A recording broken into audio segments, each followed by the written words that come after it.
A graça e a paz do Senhor Jesus. Amém, irmãos? Amém. Que dia bom, maravilhoso para nós. Estivemos hoje inaugurando o nosso culto da manhã. Foi muito tremendo estar aqui pela manhã, reunido, adorando. E agora à noite, uma glória de Deus. Aleluia, aleluia mesmo. Que o Senhor então nos preencha e nos coroe com esta noite, nos dando uma palavra poderosa, uma palavra do céu, uma palavra de vitória, de graça, em nome de Jesus. E Ele nos dará, em nome de Jesus. Então nós vamos estar falando hoje sobre: você foi criado para reinar. Olha a pessoa que ela fala: você foi criado para reinar. Você sabe, reinar na Bíblia começa em Gênesis e termina em Apocalipse. E as mesmas palavras que usa para destinar o homem para reinar em Gênesis, usa para reinar em Apocalipse. O Senhor então, a sua sabedoria, nos deu condições, e essa condição na Bíblia é chamada como reino e sacerdote. Então reis são sacerdotes, e sacerdotes são reis, e isso vai resultar em reinar em vida. Mas há um versículo que vai nos remeter com todo o entendimento para isso, que está em Romanos, capítulo 5, verso 17. Nós temos isso projetado, mas se você quiser, abra sua Bíblia, leia no seu smartphone, Romanos, capítulo 5, verso 17, que diz assim: se pela ofensa, ali está faltando 3 palavras aqui, mas se acompanha do se pela ofensa. Se pela ofensa de um, e por meio de um só, reinou a morte, muito mais os que receberam a abundância da graça e o dom da justiça reinarão em vida. Por meio de um só, a saber, Jesus Cristo. Se pela ofensa de um, Adão, reinou a morte, muito mais os que receberam a abundância da vida e o dom da justiça, para quê? Reinar em vida, para reinar nas suas vidas. Por meio de quem? Jesus Cristo. Ter Jesus é reinar em vida. Ter Jesus é ter uma vida, e uma vida de rei, que reina, que é sacerdote. Pessoas que são do Senhor são pessoas destinadas a reinar nas suas vidas. Se você, por exemplo, é uma pessoa de negócios, um empreendedor, você tem seu negócio próprio, Deus quer que você tenha um negócio próspero. Se você é alguém que é dona de casa, você então é ungida para educar seus filhos. Ah, pastor, eu não sei, a escola agora tem um problema, porque está trazendo alguns ensinos estranhos. O ensino não se recebe na escola, o ensino recebe-se dentro da sua casa. Você é ungida do Senhor para educar os seus filhos, para dizer: filho, você é filho varão, para dizer à sua filha: você é uma mulher que vai reinar em vida. Não precisa ter medo do que podem falar lá fora. Tem apenas um medo de não falar dentro de casa, porque você foi chamado para ser alguém que reina em vida, como mãe, como irmã mais velha, como pai, como quem fala na vida dos seus filhos. Se você é um estudante, Deus quer que você sobressaia, avance, prospere também nesse tempo. O poder para reinar, ele está inteiramente baseado no Senhor Jesus. O que significa reinar em vida? que é essa palavra que está nas entrelinhas destes versículos. Reinar é uma palavra que no original, esse reinar é chamada de basileus, mais conhecida como basílica. Há uma basílica famosíssima no mundo, lá em Roma, Basílica de São Pedro. Aquela Basílica de São Pedro significa reino de São Pedro, lugar de reino. Essa palavra basílica, reinar, é uma palavra romana, usava-se muito em Roma na época de Jesus. É uma palavra que eles usam para reinar como rei, mas também reinar como quem governa. Então não era apenas um rei. Uma casa podia ser uma basílica. O reino daquele dono daquela casa, daquele chefe daquela família. E eles entendiam dessa forma. Então eles tinham suas famílias em autoestima, como uma estruturação, como um reino. E aqui nós somos um reino e essa família tem que prosperar, porque tinha essa visão. Reinar como um rei ou como uma rainha é ter um domínio, é ter uma influência. Não existe rei que não tenha essas duas coisas: domínio e influência. Para ser rei, precisa ter domínio e influência. Todo rei que caiu do seu posto, ele perdeu uma dessas duas coisas primeiro e depois a outra. Ou ele perdeu a influência e depois o domínio, ou perdeu o domínio e a sua influência acabou. Para reinar precisa ter domínio e influência.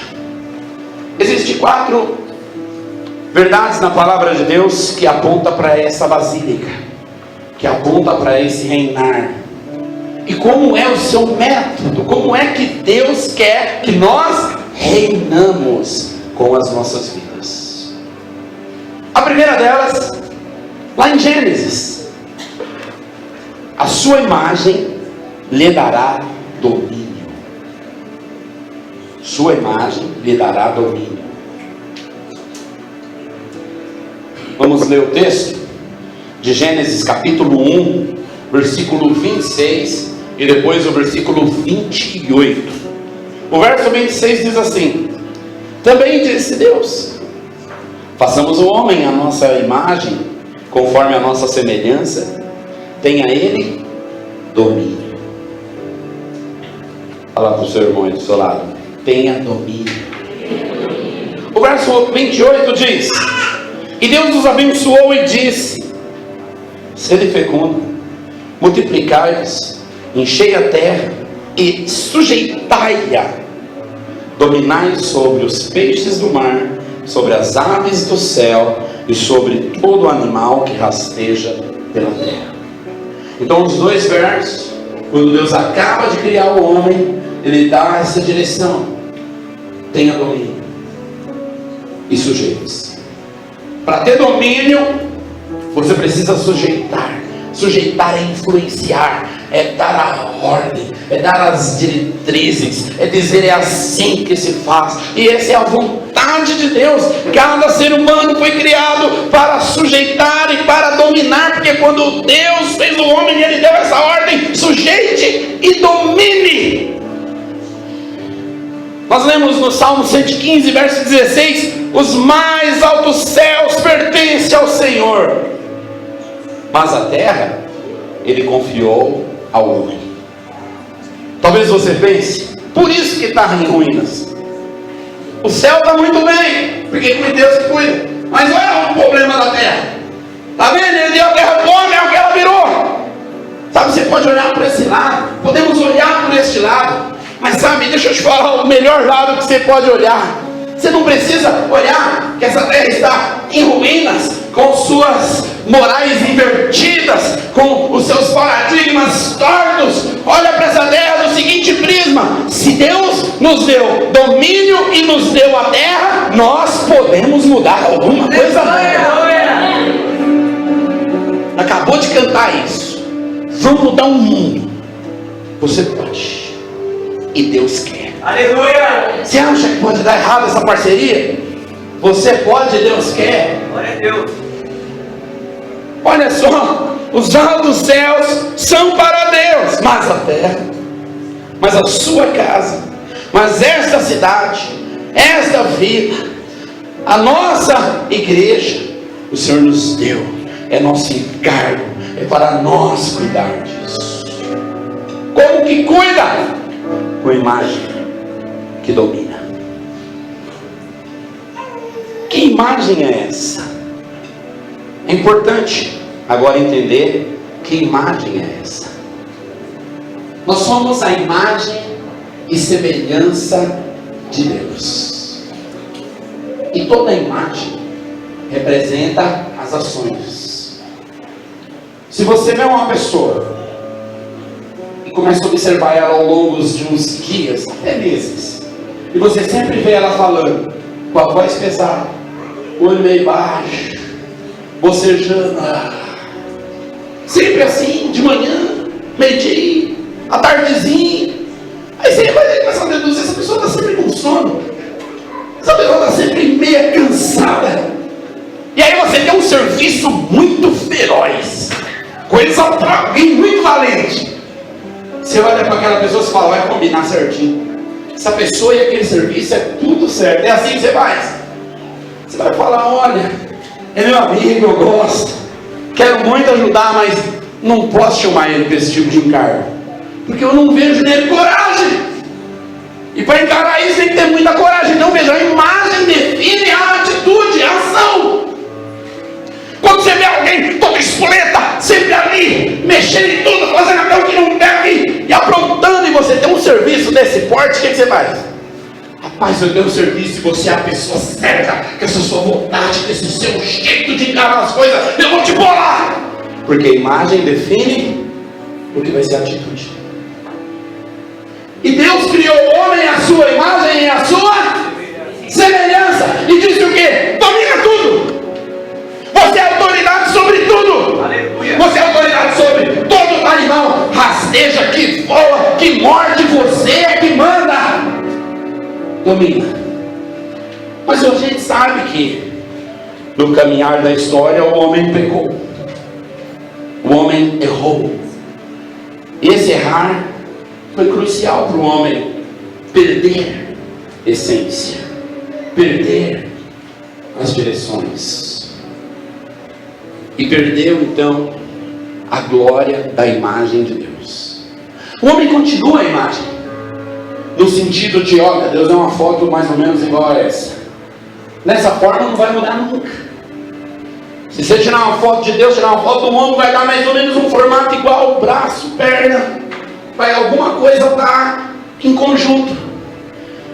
Mas quando Deus chega aqui e está um monte de animal, o que os animais fazem? Baixa a cabeça. A Bíblia diz que todo ser que respira louva o Senhor. Então se Deus chegar na floresta, os animais vão começar, aleluia, aleluia. E se você chegar na frente do monte de leão, numa floresta, eles vão passar a língua assim e falar, aleluia. Chegou comida. Porque os leões não vão respeitar um ser humano numa floresta. Porque quando eles olharem o homem, Deus vai falar, nossa, chegou comida. Mas se você chegar lá cheio de glória, eles vão olhar e falar, é Deus que chegou aqui. Olha para ele. Porque imagem tem domínio. A imagem que traz o domínio não é a imagem do homem, é a imagem de Deus. O ambiente carregado, pastor, um ambiente cheio de coisa esquisita, dá umas tremedeiras, e a gente dá uma dor de cabeça quando entra no ambiente. Mas quem entra lá, cheio da imagem de Deus e cheio da glória de Deus, deixa aquele ambiente cheio de dor de cabeça. Porque a imagem de Deus é que traz domínio. Aleluia! Pastor, minha casa é um avesso, é uma problemada, briganhada, e a faca come de vez em quando. A gente luta para separar todo mundo. Enche essa casa da glória, da imagem de Deus, e você vai ver que a faca só vai servir para o bem, só vai funcionar na cozinha, só vai servir para fazer mistura, porque a imagem de Deus prevalece sobre qualquer lugar. Aleluia! Você está entendendo? Então, às vezes você fica dando sermão. Eu já te falei, menino, esse caminho, você não viu que o outro morreu, aquele ali morreu também. Olha, aquele seu primo que morreu, e aí você dá sermão, e o menino não muda. quando você for cheio de glória, quando você for cheio da presença, quando você for cheio da imagem, esse menino mesmo vai falar: eu preciso ir nessa igreja. Você vai! Porque imagem traz domínio. A gente sabe que é um fato que lá em Apocalipse, no capítulo 4, diz que... Põe para mim, Raul. Não ia ler não, eu vou ter que ler. 4 versos 2 e 3. Imediatamente eu me achei em espírito, e eis armado no céu um trono, e no trono alguém sentado. E esse que se acha sentado é semelhante no aspecto da pedra de jaspe. Quem era que estava sentado? Jesus. E como ele parecia? Com uma pedra de jaspe. Então Jesus era semelhante a uma pedra de jaspe. Agora olha só, no último capítulo, quase lá de Apocalipse, no penúltimo, no capítulo, ele continua falando disso, capítulo 21, verso 10 e 11. Ele fala assim, ó: e me transportou em espírito até uma grande e elevada montanha, e me mostrou a sua cidade, Jerusalém, que descia do céu, da parte de Deus, a qual tem a glória de Deus. O seu fulgor era semelhante a uma pedra preciosíssima, como pedra de jaspe cristalina. No começo do Apocalipse ele fala: eu vi um sentado no trono que parecia pedra de jaspe. E no final ele fala: eu vi uma cidade que desceu do céu, feita de pedra de jaspe.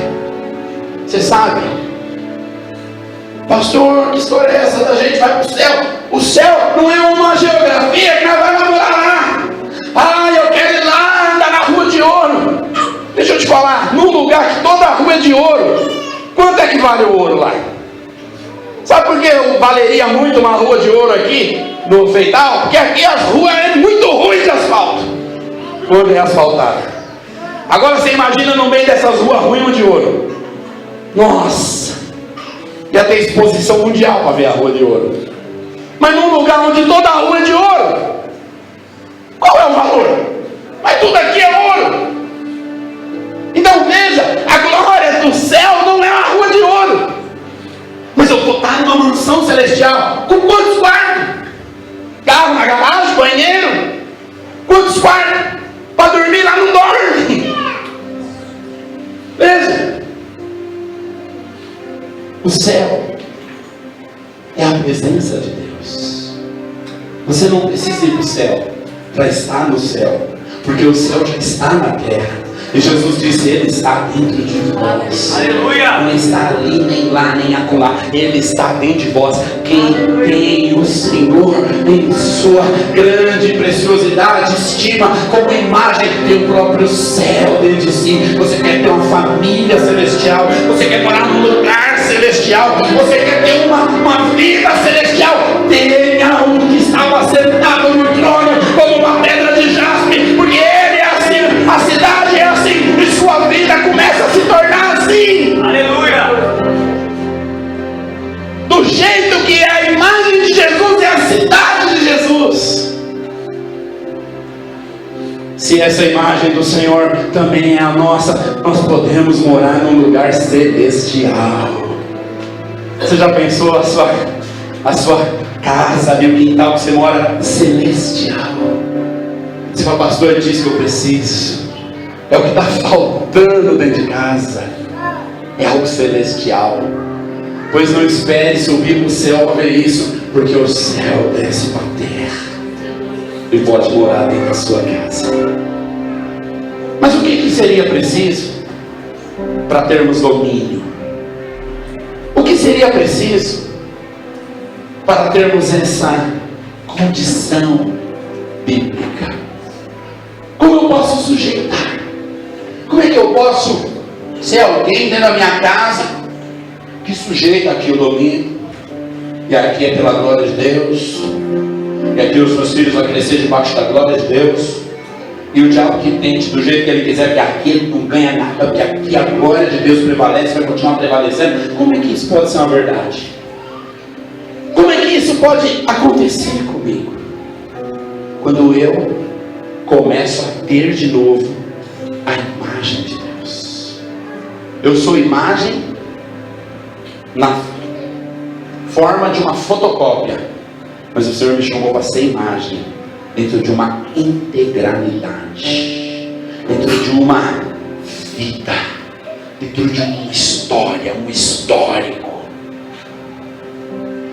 Para isso é preciso acontecer 3 tipos de transformação na nossa vida.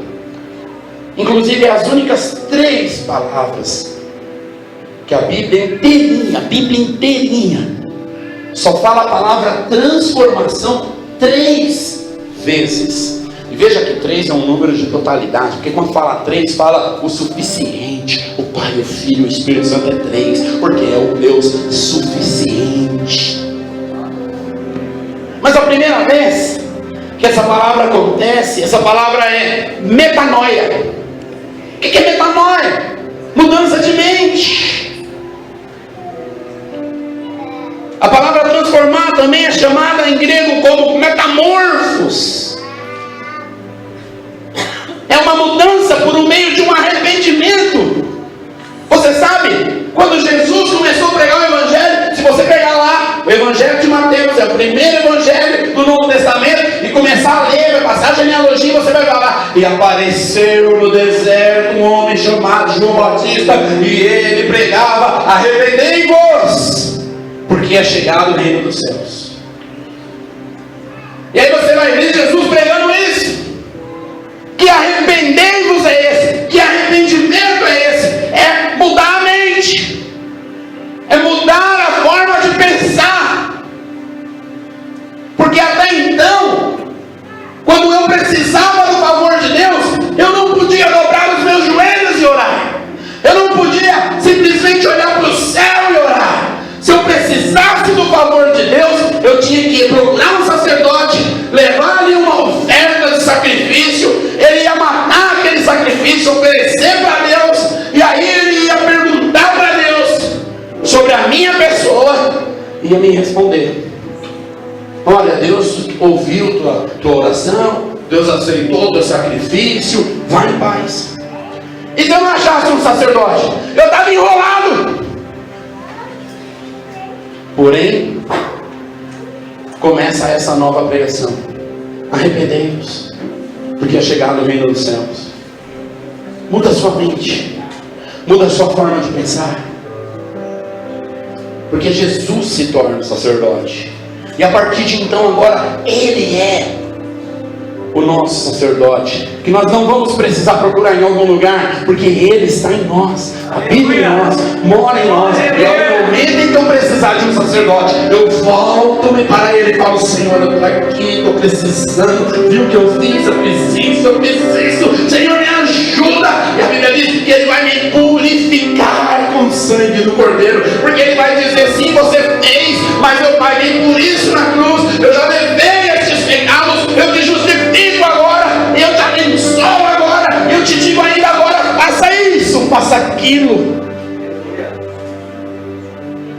Mas para isso acontecer, eu preciso então ser transformado.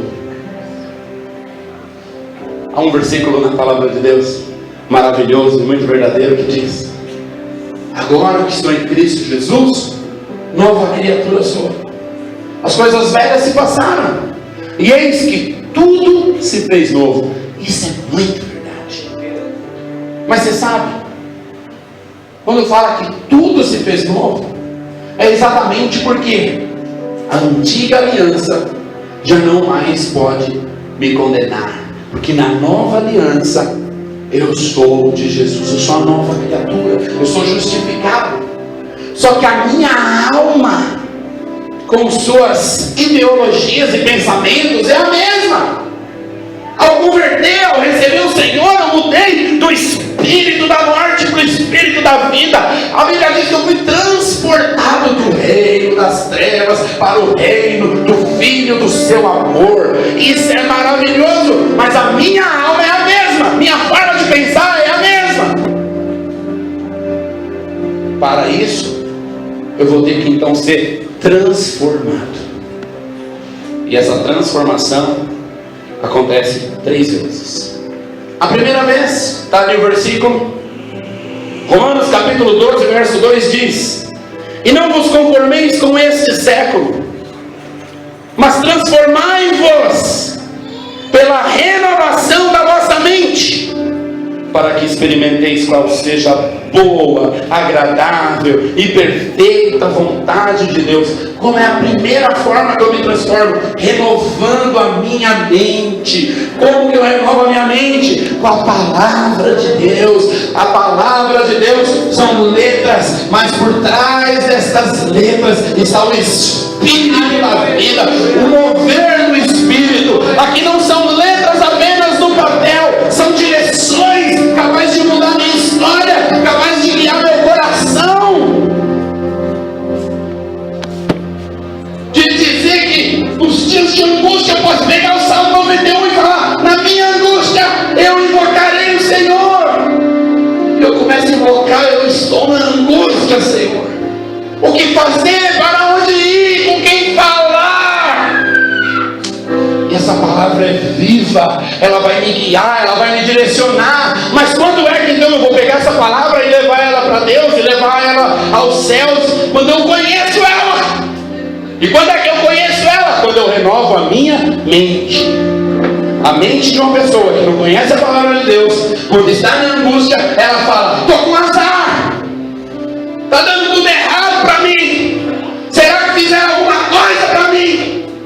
Mas a mente renovada, ela fala: estou na angústia. O Salmo 91 diz que é só invocar o Senhor, e quando eu estou na angústia, Ele vai vir no meu socorro. E se tiver pedra no meu caminho, os anjos me sustentam para mim não tropeçar nelas. Eu pego esse versículo como posse e declaro, e ele se torna uma realidade na minha vida. Então a primeira forma de eu ser transformado é mudar meu pensamento, mudar o que está na minha mente. O que a palavra de Deus diz sobre isto? O que a palavra de Deus diz sobre aquilo? Como a palavra de Deus me levaria nessa circunstância, naquela circunstância? Eu renovo, e esse renovar me faz levar a Deus tudo que sou, tudo que tenho. E como Apocalipse 3:20 ele diz: cearei com Ele e Ele ceará comigo. O que é esse lado ruim da vida dele, ele pode deixar. Eu vou jogar aqui na minha conta, vou jogar na minha cruz. Mas eu tenho aqui uma glória, eu tenho aqui uma unção, eu tenho aqui uma vida, eu tenho um banquete, e Ele vai comer disso, Ele vai viver disso. O Senhor vai cear nossas coisas ruins e nos dar para cear suas grandes maravilhas. Isso vai acontecer. Mas essa palavra aparece na Bíblia pela segunda vez, lá em 2 Coríntios, capítulo 18.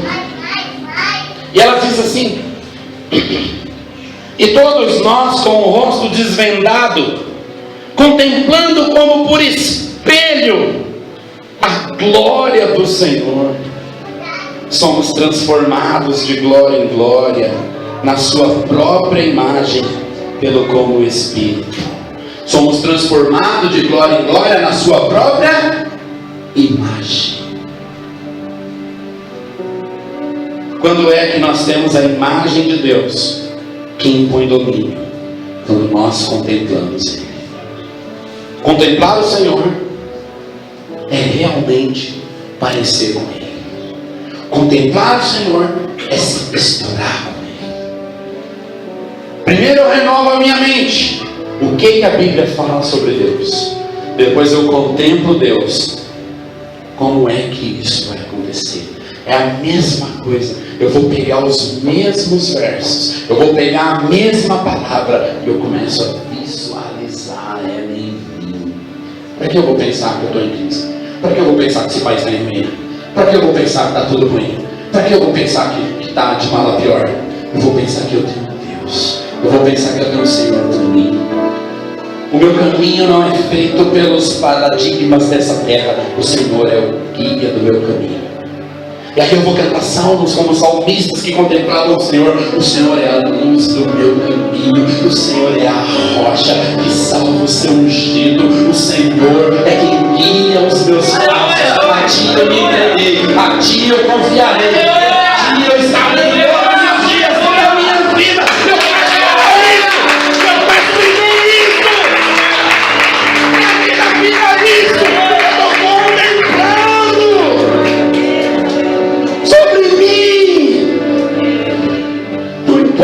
Estão pensando, o que estão dizendo, não importa, é o que ele pensa a meu respeito. Deus pensa coisas boas sobre mim. Deus pensa o bem sobre mim. Deus pensa o melhor de mim. É por isso que eu olho para Deus. Eu quero Deus. Eu sou de Deus. A terceira vez que aparece essa palavra transformai-vos está lá em Mateus capítulo 17, verso 1 e 2, que diz assim: 6 dias depois Jesus subiu consigo a Pedro e aos irmãos Tiago e João e os levou em particular a um monte e foi transfigurado, que é o mesmo que transformado. Diante deles, o seu rosto resplandecia como o sol, as suas vestes se tornavam brancas como a luz. A continuação desse texto vai falar que os discípulos caíram no chão como mortos, tamanha aquela glória. Então, quando Jesus um dia resolveu subir no monte para orar, e ali apareceu Elias e Moisés, exatamente porque Elias representa os profetas, Moisés representa os sacerdotes, e Jesus está diante deles, e ele então é testemunhado por esses dois, porque Jesus é profeta, Jesus é sacerdote e Jesus é rei. E aí ele está com esses 3 discípulos, e de repente ele começa a brilhar como o sol, se encher de luz, e os discípulos caem como mortos. Quando Jesus vai lá e desperta os discípulos e fala para eles levantar, levanta. Vocês vêm aqui no culto para dormir, para desmaiar na unção? Fica de pé, rapaz. E os discípulos levantam. Aí Pedro fica desesperado. E ele fala: é muito bom estar aqui. Esse lugar é muito bom. Esse lugar é muito glorioso. Vamos construir aqui umas tendas. Vamos morar aqui. Não mora daqui não. Está tão bom aqui, vamos morar aqui, vamos fazer umas barraquinhas aqui. Aí mora Jesus, Moisés, Elias e mais 3. Alguém com muita unção, às vezes fala até o que não deve. Vem uma voz do céu e fala: esse é meu filho amado. Ouve a sua voz. Ouve a sua voz. Deus estava dando uma demonstração para aqueles discípulos do que é a imagem de Deus, do que é a imagem que domina. Não adianta você chegar fazendo barulho no meio das pessoas. A palavra de Deus diz em Apocalipse 3, e fala aquele monte de versículo, e grita bem alto, e aí fala no inferno, e Jesus está voltando, e nada muda, e nada se resolve, e os problemas continuam. Não adianta pregar sermões para as pessoas, dar diálogos e dar questões, colocá-las contra a parede. Para que isso? Se não tiver a glória de Deus, não muda. Mas o Senhor transfigurou naquele monte, não estava brincando de ser iluminado, Ele só estava demonstrando: do jeito que eu estou ficando, vocês podem ser. Aleluia!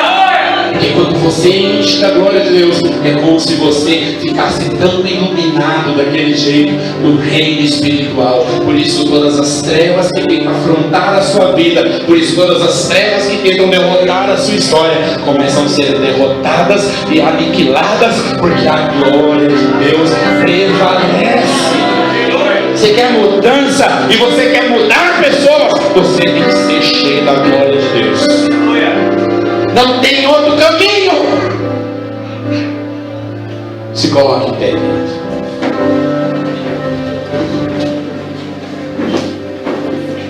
Nós tínhamos 4 pontos, mas eu cheguei aqui com a consciência tranquila que esse aqui é suficiente. Mas eu quero que pratiquemos isso. Quero pedir aí para o irmão pôr o Salmo 91 aí na nossa Bíblia,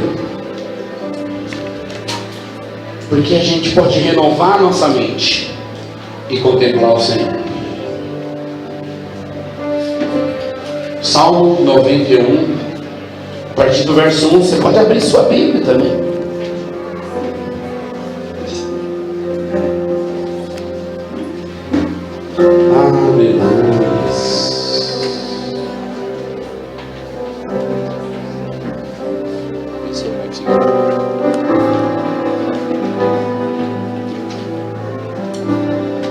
Salmos 91,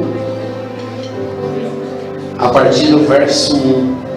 Você sabe que o livro de Salmos é um livro para você contemplar, é um livro para você renovar e um livro para você contemplar.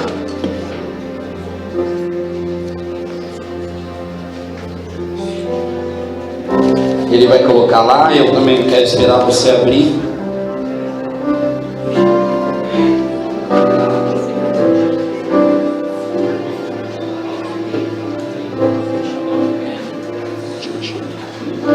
Glória a Deus. Salmo 91, o verso 1 diz: aquele que habita no esconderijo do Altíssimo, à sombra do poderoso Deus descansará. Direi do Senhor, Ele é meu refúgio, minha fortaleza, o meu Deus em quem confio. Porque Ele te livrará do laço do passarinheiro e da peste perniciosa. Ele te cobre com as suas penas e debaixo das suas asas encontrarás refúgio. A sua verdade é escudo e bloqueio. Não temerás os terrores da noite, e nem a seta que voa de dia, nem a peste que se anda na escuridão, nem a mortandade que assola ao meio-dia. Fala comigo: 1000 poderão cair ao meu lado. Vai e sai. 1000 poderão cair ao meu lado. 10.000 à minha direita. Mas eu, em nome de Jesus, declaro: não serei atingido. Simão, vai dançar? Vamos de novo? 1000 poderão cair ao meu lado. 1000 poderão cair ao meu lado. 10.000 à minha direita. 10.000 à minha direita. Mas eu, em nome de Jesus, não sereis atingido. Não sereis atingido. Você fala isso para o seu irmão lá, fala: 1000 poderá cair do seu lado. 1000 poderá cair do seu lado. 10.000 à tua direita. 10.000 à tua direita. Mas você não será atingido. O verso 15 diz assim: quando ele me invocar, eu lhe responderei, e na sua angústia o livrarei, e o honrarei com longura de dias, e far-lhe-ei com que veja a minha salvação. Eu não sei, talvez você pode estar testemunhando dias de angústia. Num certo ponto de vista, não tem como não estar testemunhando dias de angústia. Você sabe, há muito tempo eu não tenho muitos dias de angústia por mim mesmo. Eu vivi uma vida tão maravilhosa, graças a Deus. Mas poucos dias eu passo desapercebido sem estar testemunhando a angústia de alguém. Há sempre alguém angustiado. Há sempre alguém pedindo ajuda por alguém ou por si. Há sempre alguém precisando de ajuda. E esse salmo fala: no dia da angústia, eu vou te ouvir. Eu vou te falar uma coisa. O Senhor colocou tão poderosamente no meu coração, através da palavra da manhã, que 40 dias são números de dor para um propósito. E o Senhor falou que você passe seus 40 dias por mim e pelos seus irmãos. Eu falei: Senhor, eis-me aqui. nesses 40 dias de jejum, que começa dia 1 de fevereiro, eu vou estar então envolvido por alguns que estão em angústia. Mas só que não preciso esperar dia 1 de fevereiro, porque eu quero, nesta hora, junto com você, irmão ou irmã, orar. Nós somos a imagem de Deus. Mas para que venhamos ser vencedores em Cristo, nós precisamos que essa imagem brilhe. Talvez essa imagem anda meio apagada em você. Talvez você tenha sido uma piada no meio dos demônios. Talvez eles tenham olhado e falado: olha aí o crentinho com os pecados dele. Olha aí o crentinho com a fezinha dele. Mas que esses dias termine hoje. Que a glória de Deus Pai, Deus Filho e Espírito Santo te encha nessa noite, te alcance nessa noite, te mude nessa noite, te ilumine nessa noite, não só por você, mas por outros que Deus te enviará.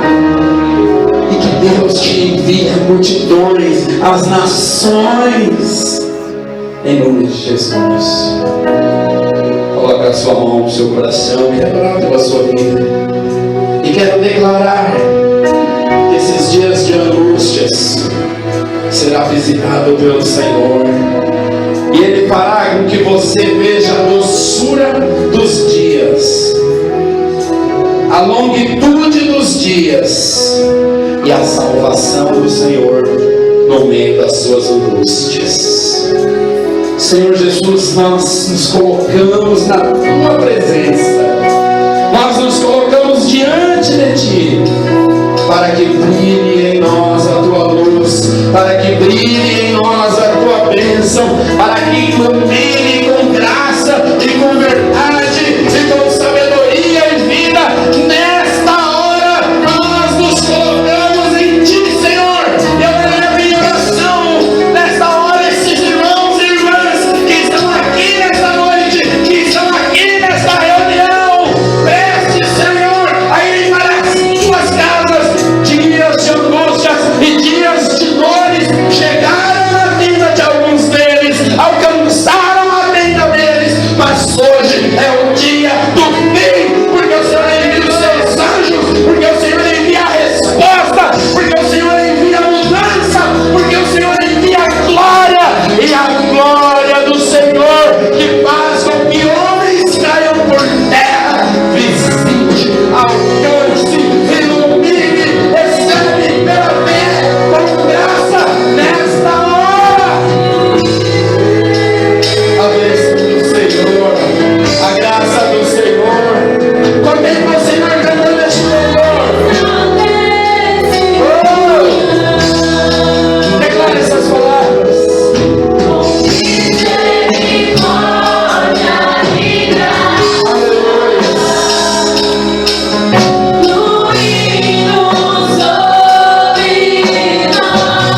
Essas palavras são minhas. Eleva sua mente.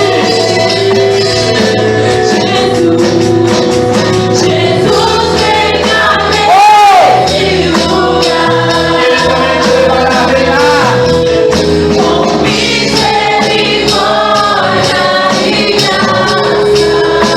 é livre, meu Deus.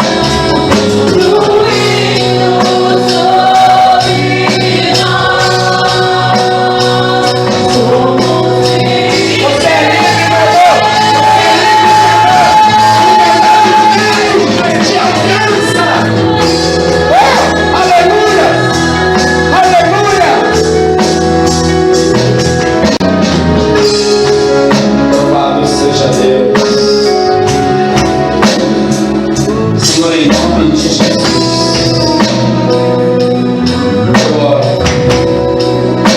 E eu te agradeço já, porque o Senhor já visitou um grande problema, na qual as suas filhas, seus filhos vieram trazendo neste lugar. Mas eles sairão daqui com o repouso do descanso, porque é um Deus que nos ama, que quer o bem e que trabalha para aqueles que nele confiam.